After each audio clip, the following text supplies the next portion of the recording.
Bem-vindos para mais um encontro para o estudo do livro Manuel Filomeno de Miranda, psicografado por Divaldo Franco. Nós estamos terminando, o livro do Amanhecer de uma Nova Era. Hoje é o penúltimo capítulo. Esse livro é o segundo da quadrilogia sobre a transição planetária. Hoje é o capítulo 17, que chama Últimas Atividades. E nós queremos agradecer também a participação, todos que assistem aqui conosco ao vivo, aqueles que assistem depois, e contribuem sempre, mandando umas sugestões, contribuições, perguntas. É sempre publicado no canal do YouTube, Leitura de Livros Espíritas, toda terça após 21 horas. O vídeo é lá publicado no canal. Nós somos um grupo de estudantes da doutrina espírita, estamos aqui para refletir juntos sobre os ensinamentos desse livro. Agora eu peço que vocês desliguem seus microfones para que a gente faça a nossa oração inicial. Vamos elevar nossos pensamentos em direção ao Pai e a Jesus, nosso irmão maior. Mestre Jesus, rogamos seu amparo para os propósitos de bem servir. Estamos aqui reunidos para mais um encontro de estudos sobre a vida espiritual, sobre a doutrina espírita e o seu evangelho. Possamos estar receptivos à inspiração dos teus mensageiros e que os ensinamentos desse livro possam iluminar nossos caminhos, facilitando assim a nossa evolução. Pedimos então, Senhor, sua proteção e auxílio para iniciarmos as atividades da noite de hoje. Graças a Deus. Então, vamos nós para o nosso penúltimo capítulo.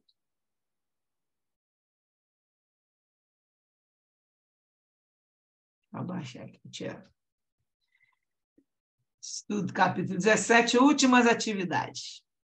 Agora eles estão contando, o finalzinho, meio que um resumozinho, contando que o tempo estava correndo, as atividades eram contínuas, vários sofredores acorriam ao auxílio nesse núcleo que eles estavam hospedados, e rapidamente anunciava-se a hora do retorno à nossa colônia.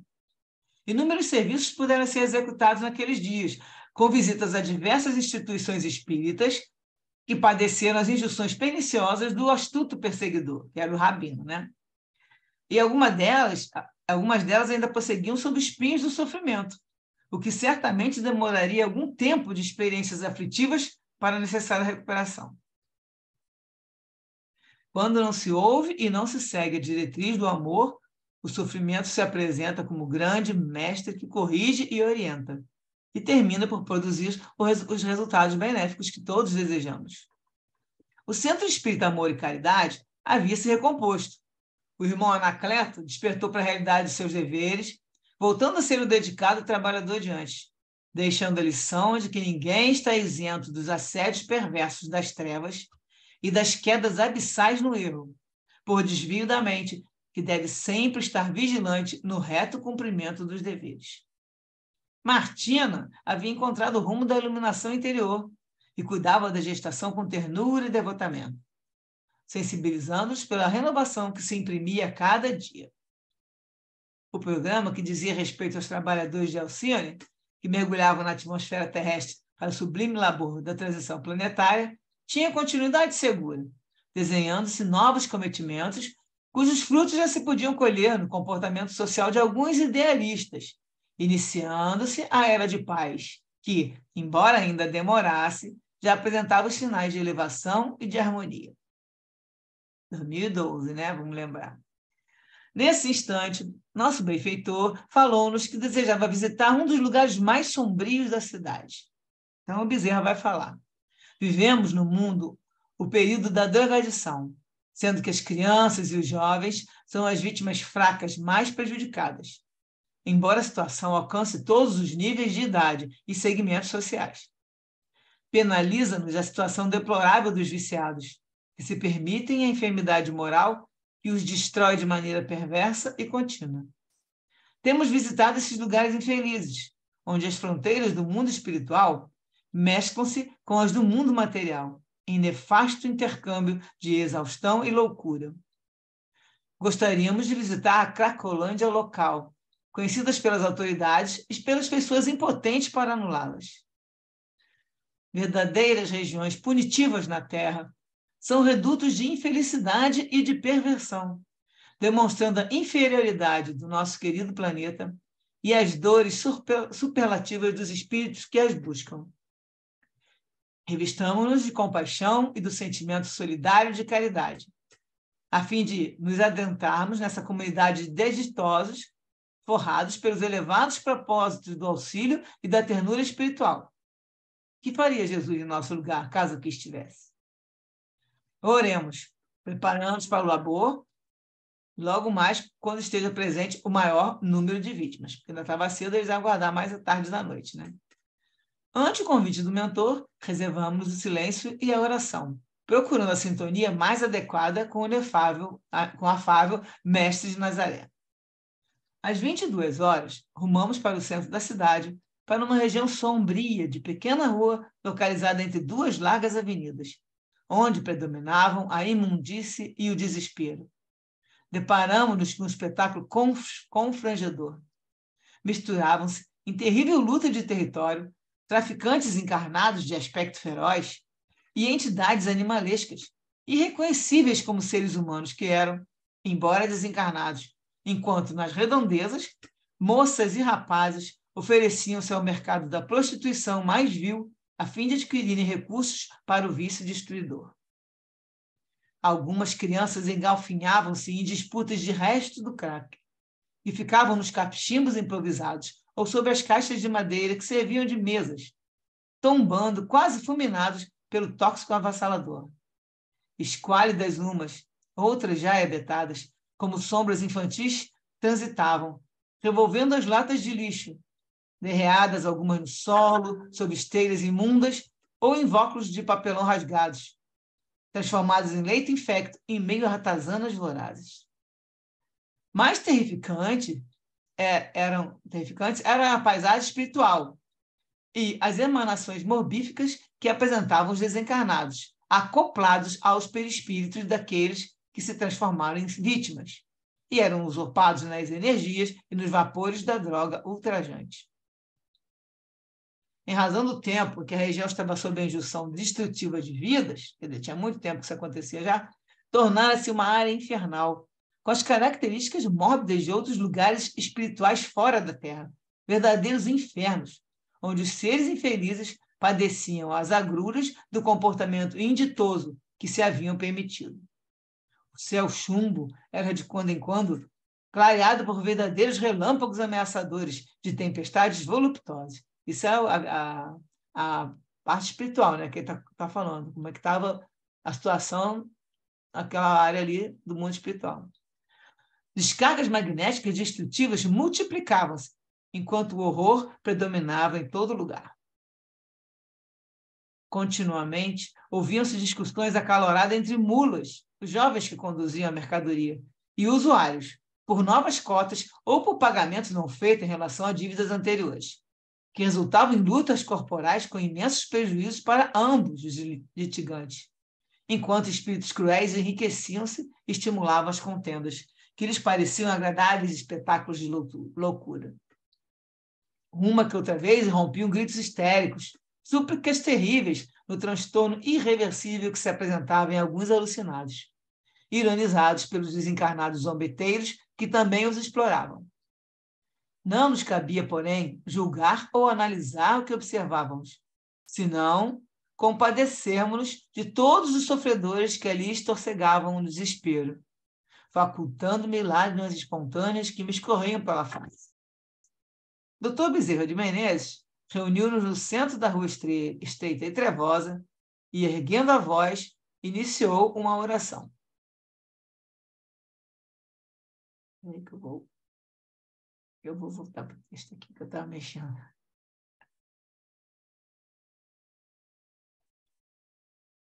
Eu fui desligar o som, aí agora eu vou voltar para o texto. Então começou a oração. Senhor de misericórdia, tende compaixão de todos nós. Ontem, fascinados pelo poder e desestruturados emocionalmente para vivenciá-lo, comprometemos-nos terrivelmente com muitas vidas que ceifamos com crueldade, com existências que desencaminhamos ao sabor do nosso orgulho, com corações que despedaçamos na ânsia de submetê-los aos nossos caprichos, com irmãos de jornada que transformamos em escravos desditosos. Hoje retornamos carregando culpas indescritíveis e profundas, tormentos inexplicáveis, porque somos filhos do remorso, procurando fugir da responsabilidade mediante os anestésicos da ilusão. E ao fazê-lo, pensando em aliviar as angústias que ferem os sentimentos, mergulhamos nos pântanos pestosos da autodestruição das obsessões, que nos são impostas pelas vítimas que nos aguardavam além do pórtico do corpo transitório. Eis-nos aqui, em deplorável situação, sem conseguirmos recuperar-nos dos crimes, mais piorando a própria situação, em face do desprezo pelas vossas leis de complacência, mas também de justiça. Neste conúmio de dementados pelo ódio e pelo medo, perdemos o rumo, desde que vivemos sob os golpes daqueles que se nos associaram, desde aqueles dias infelizes, desesperados, procurando fazer justiça. Como, porém, fazê-la, se todos eles são tão inditosos quanto nós outros, ou os responsáveis pela sua desventura? Apiedai-vos, permitindo que o vosso amor ultrapasse os limites das leis estabelecidas e nos alcance, a fim de podermos reabilitar-nos, seguindo as vossas lições de vida eterna e de compaixão. Ajudai-nos a auxiliar com a vossa sublime compaixão. Então, agora, vou fazer umas observações, antes da gente comentar, que nessa oração, o doutor Bezerra se transformou, né, que a gente vai ver na frente, que ele vai provocar lá uma alteração, ele se transforma em instrumento de Deus e Jesus no trabalho de auxílio aos sofredores. Quando ele fala Senhor de misericórdia, a palavra misericórdia vem da junção de duas palavras latinas, miseratio, que deriva do miserere, e significa miséria e compaixão também, e cordis, que significa coração. Então, ela significaria algo como coração compadecido, no sentido de ter compaixão pelo sofrimento e a dor de alguém. Significa ter o coração, o corpo voltado para os pobres, estando em comunhão com eles. No livro Voltei, aqui só alguns trechinhos de ilustração, do Francisco Cândido Xavier e do Espírito Irmão Jacob, ele, depois que desencarna, ele vai lá para o plano espiritual e aí chamam ele para dar mão para passeada nas ruas do Rio ainda, antes dele partir, né? E ele vai andando e nota que a maioria dos encarnados estava acompanhada de espíritos de sintonia inferior. Esse livro é antigo, hein, gente? É dos anos 60 ou 70, é muito antigo esse livro. Então, já naquela época, já existiam muitos, né, a maioria dos espíritos acompanhados, dos encarnados, com espíritos de sintonia inferior. E poucos estavam juntos de espíritos mais elevados, que andavam do lado deles. Os vampiros acompanhavam os viciados. Alguns eram ligados por tentáculos, então como se fossem, né, tentáculos presos naquelas ventosas, no encarnado, e andavam assim, colado. Geralmente, quando é viciado, né, que não percebe que ele está servindo de comida, né, para os vampiros lá. Então, e isso afeta os perispíritos, né? A gente já viu que o perispírito fica afetado. Então, essa é uma ilustração do irmão Jacob. Agora, o livro Nas Fronteiras da Nova Era, da Sueli Caldas Schub, ela conta que participou de um evento sobre a paz em dezembro de 2010 com o Divaldo Franco. E aí receberam uma comunicação de um jovem desencarnado. Ele disse que estavam no evento, mesmo evento, né, que eles estavam participando, com um grupo de jovens desencarnados, e eles estavam todos em aprendizados, acompanhados de um tutor. Disse que foi um usuário de crack e sofreu muito. E o que mais o fez sofrer foi a tristeza da família dele após a sua desencarnação.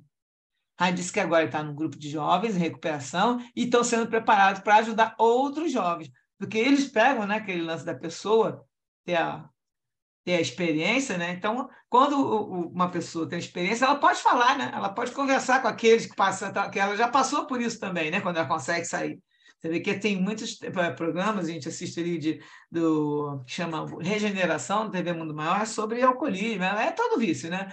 E eles foram, os apresentadores do programa, eles estavam na sarjeta, estavam na rua, morando na rua, conseguiram se reerguer e agora eles estão trabalhando direto, tem muitas atividades, né, no Instituto lá de São Paulo, trabalhando com eles, porque eles conseguem, né, conversar, inclusive, falar, eu também já passei, eu consegui, dar aquela força. Então, no plano espiritual também acontece isso.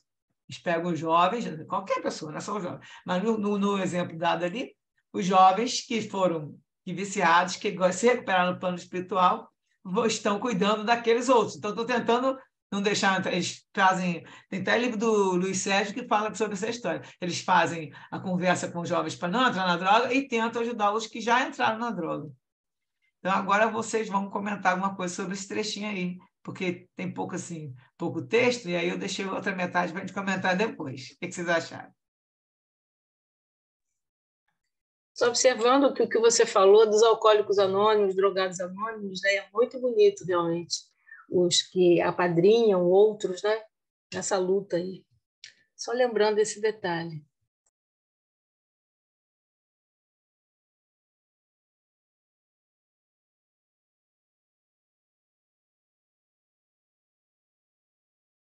E aí, Mari, Bia, não tem nenhum comentário aí da sua experiência com os jovens? Então, vou dar um spoiler, né? Porque você ainda não falou, mas já vai falar, né? Eu acho interessante que aqui nesse capítulo a gente viu, né? A gente vai ver, você ainda vai ler, o efeito prático da prece, né? O doutor Bezerra faz a prece, só dele fazer essa prece já limpa a atmosfera que eles estão, né? Lá da Cracolândia. Já dá um alívio até para as pessoas que estão ali, né? Então, para a gente ver concretamente, né, através desse exemplo, como é importante a prece, né? O poder que a prece tem, né? E isso serve de um alento, né, para a gente, né? Que realmente, quando estamos desequilibrados, né, o recurso é a prece, né, para voltar ao equilíbrio, né, vibratório, né, de um modo geral, tanto do ambiente quanto das pessoas, né, encarnadas e desencarnadas ali. Então, era esse comentário que eu queria ter feito mesmo. E André segue, quer falar? Sou eu, no caso, Su. Só comentar que é interessante que, cara, a única pessoa verdadeiramente capaz de sentir, quer dizer, não é a única, mas a que pode sentir verdadeiramente a empatia pela circunstância é a pessoa que já passou. Então, ninguém melhor para aconselhar alguém que está passando do que alguém que tem experiência naquilo, né? Então, por isso até que esses irmãos acabam, que estão mais próximos, que saíram de circunstâncias assim, eles acabam vindo ajudar a gente, né? Assim, de um modo geral, não só com essas questões, de tudo, A basicamente. questão do exemplo, né? Você dá o exemplo e você passou pelo problema e pode sair do problema e tem condição de ajudar aquele que ainda está vivendo o problema. Você mostra que tem condição de melhorar, porque a pessoa vê, não tem mais jeito a minha vida, mas, cara, eu fiquei igual a você, e olha aqui, eu agora estou assim. Eles falam, tem vários relatos desse estilo, tipo, quem ficou um tempão no umbral? Aí eles, depois que se melhoram, eles vão para o umbral para resgatar o pessoal de lá e falam, já tive aqui, fiquei igual a você. Então, os próprios, até instrutores, né? No livro do André Luiz tem vários instrutores que, quando chegaram naquela confusão da história no meio, aí aparece uma ligação entre o instrutor e alguém da história, que aí você vai ver que eles estavam ligados em existências bem anteriores, e ele fala, eu já passei por isso aqui, já sofri isso, fiz aquilo, e agora eu tenho condição de ajudar. Porque a pessoa teme, naquele esforço, né, de sair daquilo também, que se dedicar para melhorar, porque a gente sabe que... Isso, palavras convencem, mas exemplos arrastam. A pessoa com um exemplo do que viveu, passou e superou, ela pode ajudar muito mais do que só com palavras. Porque todos nós estamos sujeitos a cair em erro e precisar também de ajuda. Então, o fato de você sair do eu e se levantar, se esclarecer e voltar para ajudar, você consegue convencer muito mais, ajudar muito mais do que só palavra. É o seu exemplo de superação, de querer mudar, querer se melhorar. E você tem essa experiência naquela situação, aí você consegue entender o que o outro está passando. Porque essa história da empatia, tem empatia. Mas quem nunca passou por nada daquilo, a pessoa tem uma empatia meio assim, meio teórica, né? E quem já passou por algo parecido, ela consegue entender. Eu imagino o que você está sentindo, entendeu? Eu vejo que eu já tive esse sentimento em mim, aquela mesma angústia, então você consegue fazer uma correlação. Eu acho que isso é muito mais muito mais fácil, né? E esses exemplos, né, Su, gera esperança também, né, para as outras pessoas, que vê assim, caramba, se aquela pessoa conseguiu, eu também consigo, né? Acho que quando tem ausência do exemplo, fica mais difícil, né, para a pessoa sair daquela situação, né? Ela vê uma pessoa comum Todo um como ela, trabalho, né? e daqui tem um exemplo de melhora, ela pode se identificar com aquilo, e ela fala, não sei, ela conseguiu, ela contou que passou isso tudo, eu vou tentar, pelo menos a pessoa vai e parte. Porque ver uma pessoa que nunca, igual a pessoa que nunca casou, falar sobre relacionamento de casamento, que experiência que ela tem? Nenhuma. Ela fala, ah, mas tem que ter isso aqui. Gente, mas vai lá, você já casou alguma vez? Já teve uma pessoa? Isso aí você consegue falar. Uma pessoa que não é mãe, falar a experiência de coisa com uma criação de um filho, seja o que for, e aquela situação ali, dessa relação ali entre os dois. Também é o mesmo esquema, só quem já teve aquela experiência consegue falar de dentro. E aí você pega nos pontinhos, ó. Isso aqui, né, eu também já senti. Né? Isso aqui, aí você vai conversando. Fica mais fácil você conseguir a tal da empatia, que realmente aí você está empático mesmo. Você está vendo de dentro, né? Então, vamos lá, porque hoje nós vamos terminar cedo, tenho certeza, porque é muito pouquinho texto. Vou passar para o resto do texto. Bom, aí terminou lá terminou a oração, né? Aí, quando Bezerra fez silêncio, com a voz embargada e os olhos úmidos, olha a emoção dele, né? Percebemos que uma suave claridade foi dominando o antro terrível e diversos espíritos generosos surgiram da névoa espessa, procurando amparar os que se encontravam entorpecidos no solo, liberando momentaneamente alguns dependentes dos seus sicários espirituais, afastando do recinto alguns dos traficantes e aplicando energias vigorosas em todos aqueles que se encontravam presentes. Convidados à ação, acercamos-nos dos irmãos doentes, isso é a Miranda falando já, e pusemos-nos igualmente a dirigir de nossas energias, estavam dando passe neles, né? Enquanto orávamos pela sua renovação interior. O nosso irmão, Jesus Gonçalves, profundamente comovido, recordando-se dos dias em que a hanseníase se lhe hospedara no organismo, atendia os pacientes mais maduros e idosos com imensa ternura, considerando que a drogadição é como a antiga lepra, que degrada, que expulsa do convívio social, que perverte e alucina. Então, ele se sentiu ali, na mesma situação, também foi uma pessoa que fica à margem da sociedade e vocês estão do mesmo jeito. Não é que a lepra seria uma coisa que a pessoa, no caso, é a droga é a escolha, né? É o livre-arbítrio seu de entrar na droga. Mas a lepra já é mais uma reparação, né? E a pessoa vai passar por aquilo, é outra coisa. Mas só que ele estava comparando em relação ao convívio social, porque ela degrada a pessoa e ela também não consegue conviver. E a droga, no caso, também, além de perverte, alucina, né? Jesus passou a falar com alguns dos irmãos vingativos, né? Começou a conversar com os espíritos que estavam ali, demonstrando-lhes a necessidade da compaixão, do perdão, narrando a sua própria experiência dos séculos recuados, quando também sucumbiram ao poder e à ambição, desvairando-se até o momento em que Jesus o convidou para a redenção sob a cruz dos sofrimentos inenarráveis. Foram 2 encarnações que ele teve, que teve lepra, né? Informou-lhes que nos sofrimentos encontrou a paz pela qual eu ansiava, razão porque agora buscava outros que se lhe assemelhavam, a fim de os auxiliar na recuperação da harmonia. Diversos espíritos foram tocar. E aí, enquanto isso, também está lá aquela iluminação, né? E os outros espíritos que chegaram lá iluminados, também ajudando. Diversos espíritos foram tocados pelo seu verbo poético e doce dos Jesus, pelas vibrações harmônicas emanadas, enquanto ele invocava a proteção de Jesus e da Mãe Santíssima para recolher no seu seio aqueles filhos desditosos que optavam por permanecer na ignorância e na rebeldia. Encontrávamos todos emocionados com a bênção do trabalho naquele sítio de padecimentos, ignorados em profundidade pela sociedade, que desprezava os que ali se homiziavam em exaustão e loucura. Nesse íntere, chamamos a atenção de um jovem de quase 20 anos de idade, que estremecia em febres, os olhos dilatados no êxtase da droga, ao tempo que também convulsionava. Ao acercarmos dele, nosso mentor transmitiu-nos psiquicamente que era chegado o momento da sua desencarnação, em razão da tuberculose que o vencia, ao mesmo tempo que o crack lhe consumia as últimas energias.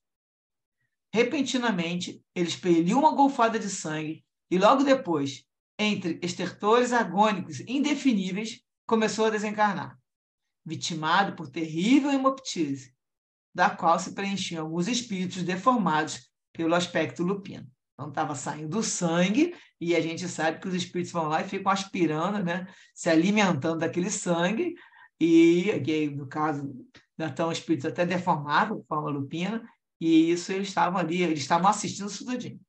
Foi quando uma senhora desencarnada aproximou-se emocionada e permaneceu ao seu lado, chamando-o docemente de filho querido, aguardando que se consumasse o processo, agora sob a direção do nosso mentor, Bezerra, né, que afastou os torpes inimigos que o assediavam até aquele momento, aquele grave momento. Após alguns minutos, teve lugar a morte orgânica, permanecendo alguns vínculos com o corpo vencido, que seriam diluídos lentamente, quando se daria desencarnação total somente mais tarde. A partir daquele instante, porém, ele estaria socorrido pela genitora e o visitava frequentemente no reduto infeliz em que se refugiava, sem conseguir auxiliá-lo com mais eficiência conforme o desejava. Uma jovem que acabara de entregar-se a um bêbado para recolher dinheiro para uma nova dose, assistida pelos benfeitores visitantes, começou a chorar e a despertar da anestesia e da droga alucinante, saindo a correr daquele lugar hediondo, sem saber o que lhe acontecia. Não estava entendendo nada, ele estava ali ajudando ela na energia, na vibração, e de repente ela deu deu um insight. Os socorros prolongaram-se por mais de 1 hora, até quando o silêncio caiu na região e a população atormentada parou de chegar. A suave claridade permaneceu, assim como inúmeros dos visitantes em ministério socorrista, aqueles que chegaram, né? Que nos escapava a observação, porque não conseguia nem ver quantos estavam lá trabalhando.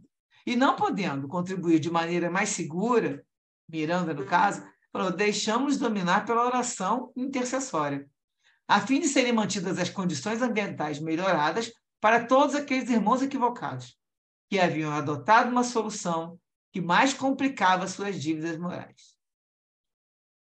Todos, porém, dispomos do livre-arbítrio, e nossas escolhas são respeitadas, até o momento em que nos é imposto o abandono da inferioridade mediante as expiações redentoras.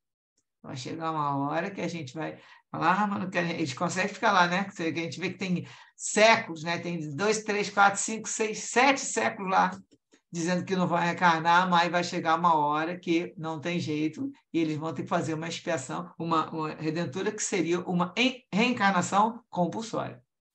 Alguns espíritos vingativos foram convidados a seguir conosco em direção da nossa casa transitória, auxiliados que nos encontrávamos pelos amigos que atenderam a nossa rogativa ao Senhor, pois que lugar algum existe onde não brilha a misericórdia do bem, mesmo que não percebida. Nessa madrugada, sob auxílio de Hermano, foram abrigados os irmãos infelizes que foram conduzidos e que seriam atendidos conforme as circunstâncias e possibilidades existentes no seu momento próprio. Agradecendo os cooperadores do mais além, nosso mentor demonstrava grande júbilo decorrente da recente tarefa de amor. Passamos o último dia, que nós estamos contando a história, né? Estão contando o último dia. Estava lá em reunião com o benfeitor Hermano e demais trabalhadores espirituais do amor e caridade, visitando também algumas das instituições que faziam parte do nosso programa. Um misto de ternura e de gratidão e de saudade antecipada e de júbilo dominava-me ante a expectativa de mais uma tarefa concluída. Agora eu vou trocar de texto, que é um texto que tem várias referências, que é sobre drogadição. Tem 3, 4 livros aqui que estão pedacinhos para falar em relação a isso. No livro Psicologia da Gratidão, de Joana de Anjos, com Divaldo, né? Ela fala, nessa busca de realização pessoal, base de sustentação para uma existência feliz, surge o desafio do significado existencial, no momento em que a sociedade experimenta a pandemia psicopatológica das vidas vazias. Por outro lado, Durante a jornada evolutiva, o espírito imperfeito é convidado a se despir das tendências viciosas adquiridas ao longo de existências pregressas. Essas intenções negativas podem permanecer gravadas no perispírito por um tempo, o que acaba sendo exteriorizado para a matéria, explicando dessa forma a predisposição genética para o desenvolvimento da dependência química em alguns indivíduos.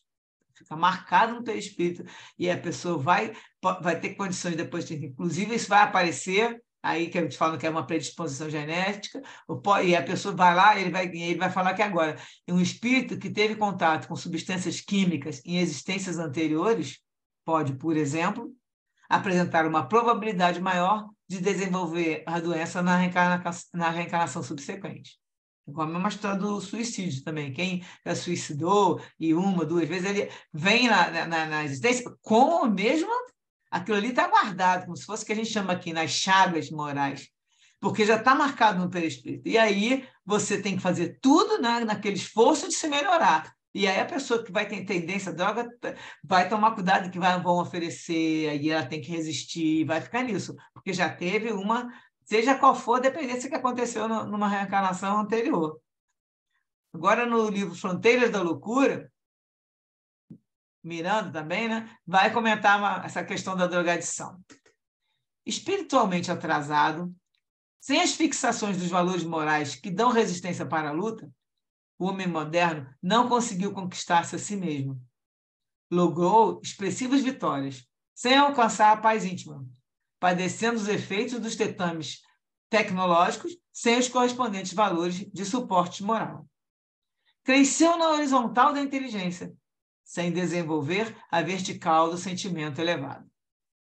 Como efeito, não resiste às pressões, desequilibra-se com facilidade e foge na busca de alcoólicos, de tabacos, de drogas alucinógenas de natureza tóxica. E mais aqui um trechinho, falando da relação de dependência química e obsessão. Está colocado que nossos pensamentos funcionam como transmissores e receptores de vibrações. Nós já sabemos, já estudamos. Com o que nós somos capazes de influenciar e sermos influenciados. Basta um pensamento fixo para atrair para junto de nós espíritos que comungam as mesmas ideias. Se pensarmos positivamente, as vibrações recebidas do plano espiritual também serão proveitosas. Se acontece o contrário, né, com todas aquelas emoções que a gente sabe, de raiva, de mágoa, de revolta, de toda a situação de intolerância, qualquer situação dessa vibração que você vai ser negativa, você vai ter aproximação de espíritos menos evoluídos, intencionados a ações desequilibrantes e perturbadoras. Através desse mecanismo, alguns espíritos reencarnados são influenciados à prática de ações nocivas para eles mesmos e para os outros. Não raros são os casos de dependência química originados pela obsessão. Mas é necessário esclarecer que a obsessão só acontece quando permitimos. Ou seja, nós temos que ter isso dentro, né, guardado no nosso espírito. Se você não tiver nenhuma chaga moral, eles não vão conseguir encostar em você. Mas é como a gente aqui está há milênios fazendo, cultivando essas brechas morais aí, eles sempre encostam. Agora, daí a gente se manter firme, manter na fé, vigiando o pensamento para não deixar ser levado, né? O uso contínuo de drogas, das mais variadas formas, quando não leva o indivíduo ao suicídio consciente, às vezes ele acaba pensando, eu não presto, coisa e tal, e vai lá e se mata, mas ele pode acabar por aniquilar a vida física na overdose, né? Sobrecarga de tóxicos na matéria, no corpo, que é considerado suicídio indireto. A compulsão viciosa não termina com o fechar dos olhos físicos. Então, o corpo morreu, o espírito continua, permanece sob a ação das substâncias nocivas impregnadas no seu perispírito. O desespero e o sofrimento se fazem presentes. Então, por isso que tem muitos encarnados junto ali com o pessoal na Cracolândia, porque eles precisam de aspirar aquela droga, porque eles têm a mesma coisa. Esse espírito delinquente ele é cometido pelos efeitos da abstinência. Então, inicia uma busca incessante pela substância entorpecente, pelas drogas. Então, sai do lado drogado, desencarnado, passa para o outro lado desencarnado e continua e fica influenciando os outros para poder conseguir aspirar aquelas, né? Qualquer coisa, que aqui está incluindo qualquer coisa, inclusive o álcool, né? O que o torna, em alguns casos, um obsessor. Esse espírito vai ser, né? Vai ficar delinquente ali, pode virar um obsessor de uma pessoa, duas que, né, estão sempre fazendo essas práticas, ou então ele acaba pegando o pessoal da treva lá, né, daquelas cidades da justiça, pegam eles, fazem como escravo dessas legiões de espíritos tendenciados ao mal, em condições semelhantes, e assim permanecem até obter o merecimento de um resgate. Até conseguir um resgate, naquele monte de capítulos que a gente já viu, né, que passa lá e jogam aquela rede brilhosa, e eles já estão lá naquela fase do arrependimento, querendo realmente sair, só fica preso na rede realmente quem tem o coração que está querendo, os outros seguravam naquelas redes luminosas e, né, que faziam como se fosse pescando, jogavam nos pântanos e eles não conseguiam, a rede ia se rompendo, porque no fundo eles não queriam, estavam ali mais com desespero, e querendo, quero sair daqui, mas vontade de modificar não tinha, então por isso que não ficava sendo levado pelas redes, né? Lembro que a gente já leu muito capítulo assim. Bom, e o que fazer para combater a dependência química, né? Assim, são umas dicas que a Joana vai dar, né, no livro Após a Tempestade. Se as pessoas estiverem sempre ligadas nisso aí, ajuda demais. Uma educação moral à luz do Evangelho, sem disfarces nem distorções. A conscientização espiritual sem alardes. A liberdade e a orientação com base na responsabilidade. As disciplinas morais desde cedo. A vigilância carinhosa dos pais e mestres cautelosos, a assistência social e médica em contribuição fraternal, tudo isso constitui antídoto eficaz para o aberrante problema dos tóxicos, que é o alto flagelo que a humanidade está sofrendo por haver trocado os valores reais do amor e da verdade pelos comportamentos irrelevantes, quão insensatos na frivolidade. O problema, portanto, é de educação na família cristianizada, na escola enobrecida, na comunidade honrada, e não de repressão policial. A espiritualidade também trabalha em benefício daqueles que atravessam essa dolorosa situação. A gente viu aí que eles conseguiram fazer algumas coisas para alguns encarnados, né? Mas aí o Bezerra está falando no final, mas sem a nossa colaboração, todos os esforços dos espíritos superiores serão nulos. Aqui não é Miranda, não, nós estamos no texto de anexo, né? O autor ali fala que sem a nossa colaboração, os esforços são nulos, porque é aquele lance, é o teu livre-arbítrio, você tem que se esforçar para melhorar, né? Deus nos convida a auxiliar nessa tarefa. Toda forma de servir é uma benção. Então, terminamos o textinho do resumo. O que acharam? Agora já falou da oração, Bia, agora o que completou aí para você? Interessante, né, Su, que quando a gente vê uma Cracolândia, a gente pensa assim, pelo menos no meu caso, né? Gente, cadê a misericórdia com essas pessoas, né? Parece que elas nunca vão sair daquele estado, daquela coisa tenebrosa ali, né? E aí vem o texto de Miranda e fala, né, que os benfeitores, sim, vão lá, né, apesar do livre-arbítrio deles, mas eles influenciam, né? Teve aquela menina que eles influenciaram e ela acordou, né, e saiu correndo, saiu dali, né? Então, assim, a gente pensa que não tem amparo, mas sim, tem sempre amparo a eles, né? A mãe, né, ali com um rapaz desencarnando, né? A misericórdia da mãe ali em ação, né? Então é muito reconfortante, né, a gente ter essas informações, né, a gente saber de tudo isso. As pessoas não estão abandonadas ali, né? Tem todo um trabalho espiritual, né? Deus nunca nos desampara, né? Então, bonito desse capítulo, eu achei isso. E eu achei interessante a história da mãe, porque a gente sempre sabe que tá lá na droga, né? Então tá envolvido com os espíritos. E essa ajuda logo instantânea é difícil, tá? Nos livros todos que a gente vai lendo, a pessoa que está ali naquela vibração, ela fica ali, demora. A gente viu nos livros no Rumo do Mundo de Regeneração, os vampiros já do lado da maca esperando a pessoa, eles puxando o espírito, e o espírito ainda lá no final morrendo desesperado, lá, né? Se desligando. E muitos são ligados, mas não contou qual era o mérito desse menino, ou da avó, no caso, né? só contou o que aconteceu. E eu achei interessante, porque é muito difícil ler isso assim, que a pessoa está lá toda errada, né? Tipo, ele não vai sofrer nada de consequência, a avó já vai levar ele, né? Já para um tratamento no plano espiritual. Eu fiquei me questionando, porque não contou, mas parece que ele já está sendo acudido. E aí a avó não, era a mãe, né? A mãe leva ele e já vai ser logo. O que será? Qual será o atenuante, né? Não colocou ali, mas tem algum atenuante para essa misericórdia com ele ali naquele momento. Eu achei interessante. A da garota também, até eles comentaram, não sabemos se ela vai continuar com aquele site, mas muitos dão, né? Que leva aquele susto, dá uma, poxa, tive uma luz aqui, alguma coisa aconteceu, ela se prostituindo para poder comprar droga, quem sabe passa um tempo, né? Porque, como a gente sabe, a crack é invasivo demais e quem pega uma vez muito difícil. O que a mais triste que eu achei, que eu vejo, que eu nunca vi, graças a Deus, também não quero ficar olhando essas crianças, vocês falam das crianças ali tombadas, crianças, eu sei que são crianças pequenas, tem de 8, de 9, de 10, não tem quanto é tamanho. E são mirradinhos, né? Porque parece que são menores ainda. E já aspirando aquele crack, tudo. Você imagina olhar isso.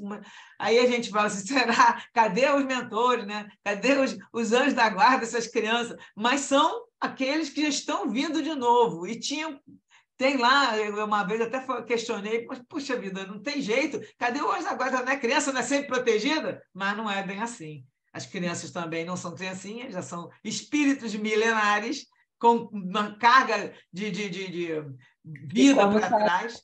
Até no texto, né? Está no perispírito, né? Então a pessoa já tem essa tendência, né? É muito difícil fugir quando está já marcado no perispírito, né? Então, e você também teria a chance de estar num local melhor, talvez, né? Não nascesse no meio dali, que de repente está numa comunidade, seja o que for, talvez nascesse numa família, e aí, porque também tem essa tendência, né? Inclusive, grande parte de pessoas com muito dinheiro, os filhos partem para a droga, porque não tem o que fazer, também não se sente útil, estando conversa com pai e mãe, porque pai e mãe também está querendo dinheiro e estão preocupados. Estruturada, né? Não consegue É. orientação, né? Então, assim, é tudo muito relativo, o lance de sair da droga é muito difícil, porque além de você querer, porque não sei se vocês lembram, teve uma época que faziam um internamento compulsório lá, né? Pegava, a pessoa levava. Mas eles acabam se você acaba, você não pode prender, eles voltam para a rua. Não adianta. A necessidade da droga, desse tipo de droga, é muito forte.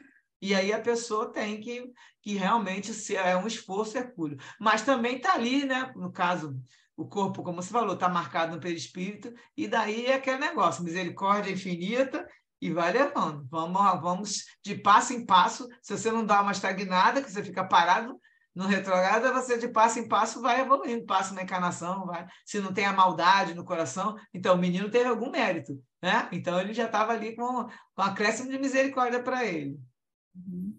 Tem que ter muita misericórdia mesmo, né? Você vê espíritos ali obsidiando, vampirizando, né? Ali sugando o sangue, né? Que ele expeliu, né? Então a gente tem que ter, nossa, muita compaixão, né? Desses espíritos. É super complexo, né? De pensar nessas situações, né? E fica um ciclo meio vicioso, né? Porque tem as reencarnações compulsórias, é quando desencarna, parasita os outros, né? Então é só o plano espiritual atuando mesmo para amenizar isso, né? Suavizar isso.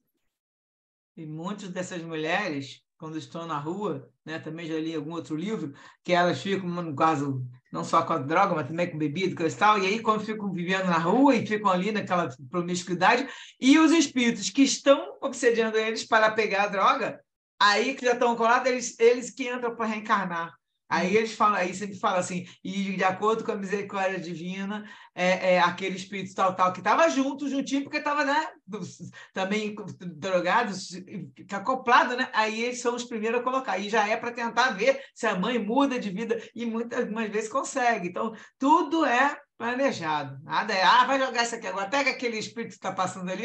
Não é tudo arrumadinho. Eles têm todo aquele planejamento, né? O planejamento reencarnatório, ele é incrível. Você não... deixa eu ver se eu consigo botar aqui alguma coisa que eu estou preparando, para ver se vocês conseguem ver.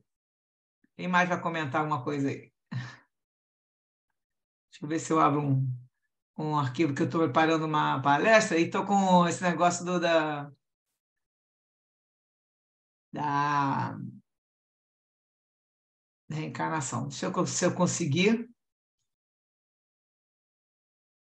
Está dando para ver alguma coisa aí? Sim. Assim, isso está dando. Eu vou ver se eu consigo apresentar como slide. Se sair tudinho, vocês me falam, tá? Vê se vai aparecer o slide inteiro. Apareceu? Sim. Então tá. Então, isso aí eu estou colocando lá para reencarnação. Aí vai ver o planejamento. Eu achei isso de um outro estudo. Então, eles estão lá no Centro de Planejamento lá no nosso lar, né? Toda a descrição que a André Luiz deu, com esses jardins, com o tipo de prédio, né? Aí eles vão passando, estão entrando no instituto e está lá o pessoal. É impressionante, gente. O que ele relata, o que deve ser isso? É uma área que eu também adoraria trabalhar, que eu gosto desse negócio de genética, eu estudei e gosto também. Então, eles estão ali, tá vendo, um entregando um papel para o outro, e coisa e tal, o André Luiz ali conversando, e eles estão entrando no prédio. Aí, olha só, isso, o nosso lá de 1940, você imagina o que tem agora, né? Que isso é o pavilhão de desenhos. E os desenhos dos corpos que estão sendo trabalhados para as pessoas. Aí eles entregam um mapinha para a pessoa, tá? Então, lá estão desenhando, cada um vai, a ficha da pessoa aqui no computador, fulano vai ter que nascer sem braço, sem perna, com a úlcera, né? Vai ficar cego com tantos anos e vai. Olha a quantidade de espíritos olhando, conversando. Tem uns quadros aqui, tipo aquelas máquinas de raio-x para você ver. Aí ele está conversando com esse Silvério aqui.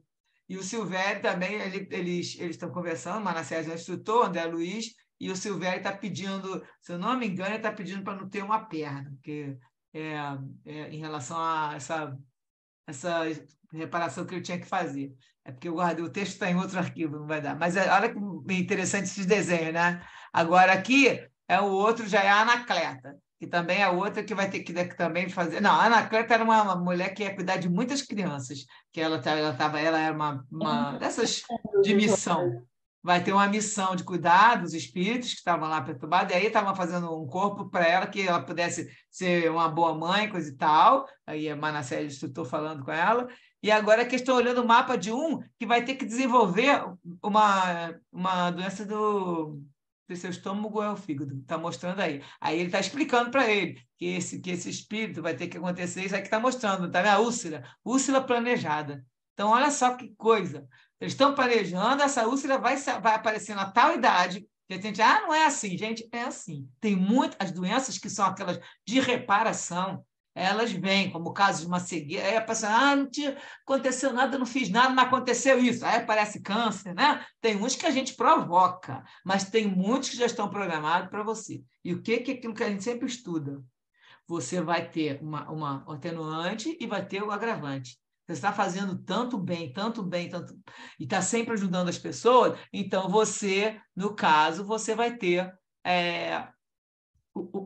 se era para perder um braço, né? Se era para perder a vida, aí você dá e perde um dedo, a gente tem várias histórias sobre isso, e aí você continua trabalhando. Ou se você está lá fazendo todo mal para o teu corpo, bebendo, fumando e usando, comendo mal, não se exercita, fazendo todo mal para o seu corpo, você vai adiantar ou vai criar doença para você, que vai te provocar, inclusive, um suicídio indireto.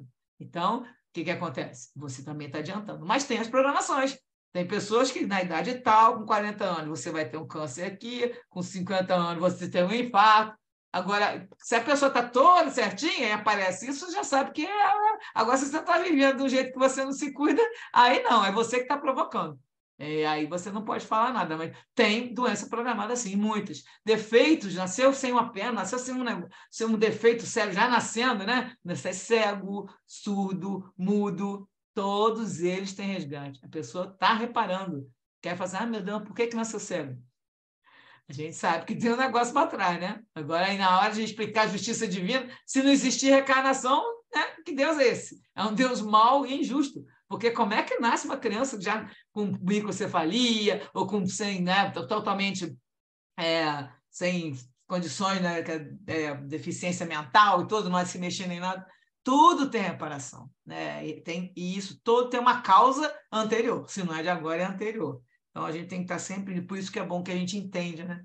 A gente consegue entender a vida e consegue perceber que essas coisas acontecem e que nós temos que primeiro ter a resignação, tem que ter aquela hora que você vai aceitar aquela missão ou aquela expiação para você e tudo vai. Agora, o sentido é a gente ter sempre certeza que nós estamos, como a Bia falou, nós estamos sempre amparados. Pode estar lá na Cracolândia, que nós não vamos estar sozinhos, nós estamos sempre com a proteção divina, seja lá o que for que acontecer, a gente sabe que Jesus está no leme, a certeza que a gente tem que ser muito grande, porque para não desesperar com nada, vai acontecer isso agora, vai acontecer aquilo, não, gente, seja lá o que acontecer com a gente se fortalece, você blinda a sua vida com a energia da oração, com a energia do bem, fazendo pelo próximo, com a energia da serenidade, se manter mais, né, na situação de não ficar pensando naquelas coisas. Você faz uma blindagem e a vida continua. Faça sempre o seu melhor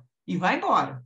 Porque não tem como fazer desespero algum. Não tem que se esperar com nada que vai... agora vai acontecer isso aqui, ou vai piorar para cá. Pronto, mas você pensa, mas você atrai, né? Porque você está focando naquilo, a energia que você está focando, você recebe. Né? Por exemplo, tem gente que morre de medo de já ser assaltado. Tem amiga minha que fica com medo de ser assaltada, ela já foi assaltada. A garota que estava contando, tinha 6 meses ao longo desse ano que passou. Esse ano agora, 2022, já tinha sido assaltada. E morre de medo, ela não está passando lugar nenhum. Porque ela ficou com trauma, mas é pior.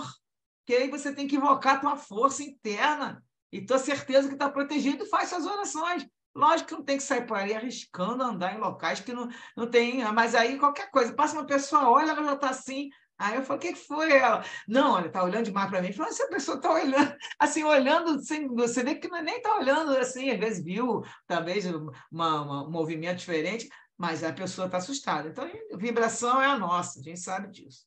Vamos vigiar o nosso pensamento, orar, que a gente vai conseguir tudo dar certo. E sempre ter fé em Deus. E orar pelos outros também, né? Que a gente tem que ter aquele lance de olhar para os nossos irmãos, sejam quais forem, a turma da Cracolândia, a turma de qualquer nível, pode ser nossos governantes, os nossos amigos de trabalho, amigos da família, tudo você olha e ora, pede a Deus para aquela pessoa. Lembra de pedir sempre para dar luz para as pessoas, que essas pessoas que pegam essas responsabilidades, isso aí é muito grande. E a influência é muito grande. E não é para qualquer um, já que a pessoa que não tem nenhum muito vínculo com essas coisas já vai recebendo aquelas influências de péssimas influências, e quem deixar abrir, abre, e vai embora, abre aquele caminho, e aí, meu filho, tem que tomar cuidado. Né? Gente, 8h30 agora, vocês comentam mais uma coisinha para a gente terminar, porque hoje foi um pouquinho texto, nós já estamos partindo para o nosso final. Quer falar alguma coisa? Pedro, Eliane... Cátia e Terezinha ficam calados, já sei que eu nem chamo. Para a gente terminar. Só uma observação.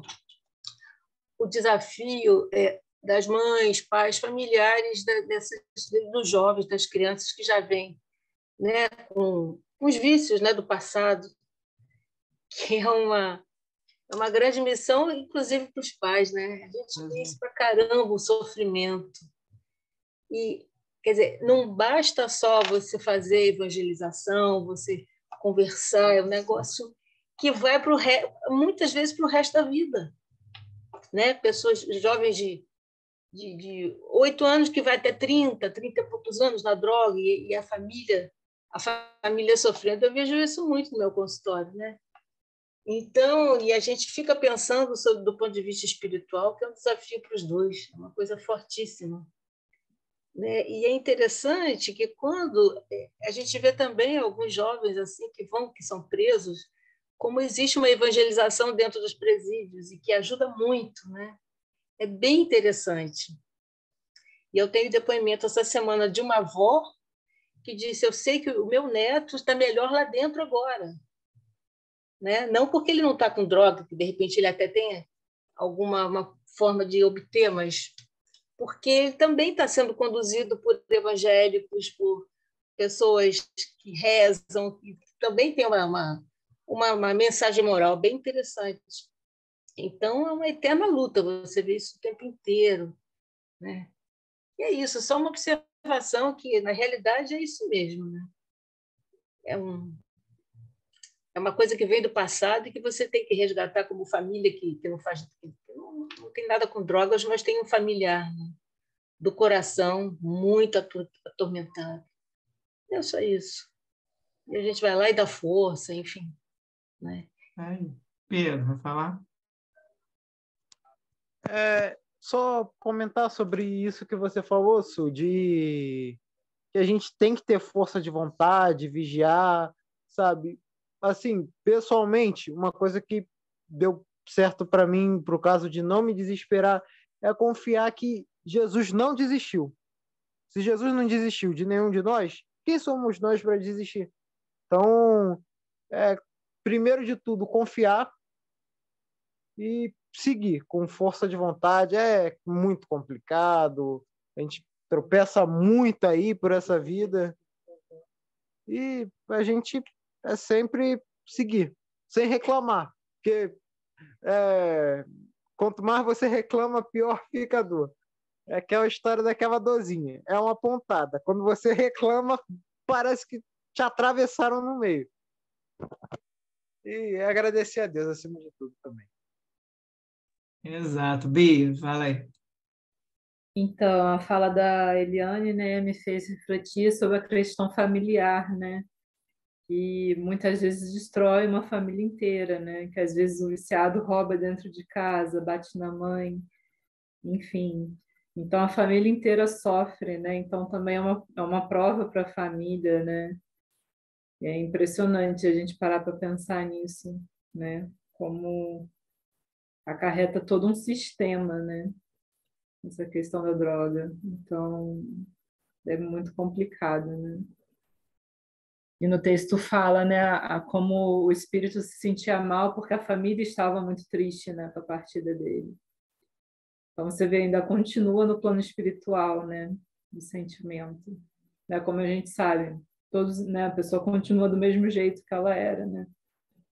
Mas é muito complicado da gente pensar, né, todo esse sistema que acontece, né?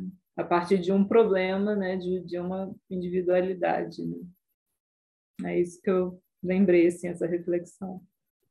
E muitas vezes esse planejamento reencarnatório da mãe com esses filhos que estão, né, têm essa tendência, eles também estão ali por alguma razão, né? Às vezes são uma pessoa que é muito boa e está ali numa missão, mas muitas vezes eles têm a ver com o passado histórico da droga daquela pessoa. Então, de repente, foram eles que viciaram, né? Entendeu? Assim, tem sempre um vínculo. A história é que nada é por acaso desses planejamentos. Então, eu também já li muito livro falando que estavam juntos, eram da mesma quadrilha. E agora um conseguiu se superar um pouquinho, evoluiu mais rápido, o outro ficou para trás, e agora vem como pai, vem como irmão, vem como mãe, para poder ajudar, mas faziam toda a mesma coisa, estavam todos juntos lá, entendeu? E aí eles conseguem resgatar antes, porque o outro ficou mais tempo lá no lugar das trevas, não quis se melhorar, e alguns se tocam e vão na frente. Aí esses vão na frente e recebem esses outros como os filhos. Sempre tem uma historinha assim, mas alguns outros também são espíritos mais antigos da família, tiveram ligações antigas e trazem esses como filhos, sabendo que eles têm tudo para cair, e vão passar por esses problemas também, né? Que a gente vai estabiliza a família toda, mas aquilo ali já é uma tentativa, porque a gente vem e esquece tudo, né? Então é uma tentativa de melhorar o outro. E essa que a Helene falou sobre o lance da prisão, a gente sabe que os evangélicos, até eu já falei que comentei uma vez que eu fiquei sabendo de uma tese, que quem é que saía mais dos que ficam ligados às drogas, para sair mais fácil, assim, que se mantém depois. Eles analisaram 3 religiões: o evangélico, o católico e o espírita. E quem ganhou? Vocês imaginam? Para poder a pessoa sair da droga e se manter fora da droga. Não foi o espírita, foi o evangélico. Porque o evangélico vai lá na casa das pessoas. Eles, quando sabem que Ele é muito ativo, né? O pastor vai lá na casa do fiel, vê o fiel lá passando, eles estão sempre, ajudam com cesta básica. Isso eu vejo, dependendo, não sei qual é a linha do evangélico, que são várias, né? Mas essas linhas que trabalham, acredito que seja mais ligada ao Batista, que perto da minha casa tem um pessoal que tinha esse negócio, quando ficava doente, o pastor vinha, conversava. Então, eles acompanham a pessoa. E a pessoa, toda hora que se dá uma tropeçada, eles estão juntos. Então, eles conseguiram, nessa tese dessa menina, fez lá uma comparação, né, quantitativa, e a maioria que foi pelo evangélico se manteve fora das drogas. E dos outros, ficou assim, o espírito um pouquinho mais que o católico, porque tinha essa assistência também mais direta, né, do que só na missa. E aí, no caso, é isso que é importante. Então, realmente, essa parte, quando eles conseguem atingir o espiritual, eles conseguem sair. E aí a pessoa lá entrou, aqui eles falam muito, agora fulano entrou para a igreja, virou crente. Mas saiu da droga? Saiu, então ótimo, deixa.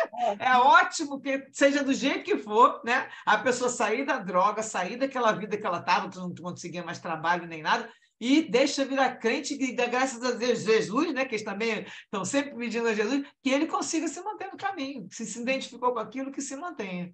E aí a gente vai fazendo as nossas orações para ajudar, né, gente? Vou fazer oração, então? Vai em oração?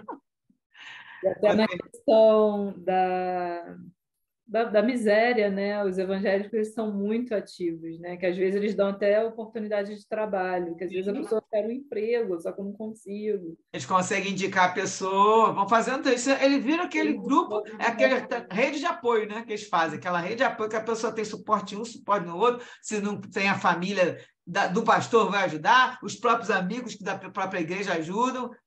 Sempre indo gente na casa, porque o problema é que a pessoa fica para lá e se ninguém depois vai procurar saber, aí a pessoa já se sente, né, no começo, especialmente no começo. Depois que pega a mãe e começa a ser ativo na igreja, aí eles já ficam sendo mais né, mais uma ovelha que trouxe para o rebanho.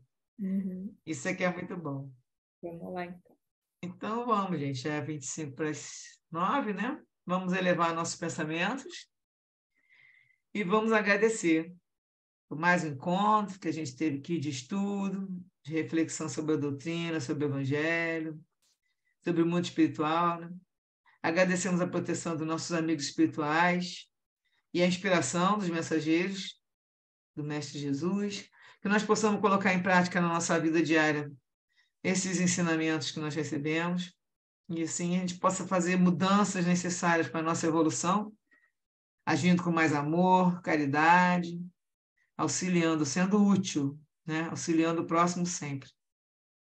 E assim nós damos por finalizado o nosso estudo de hoje, dando graças a Deus.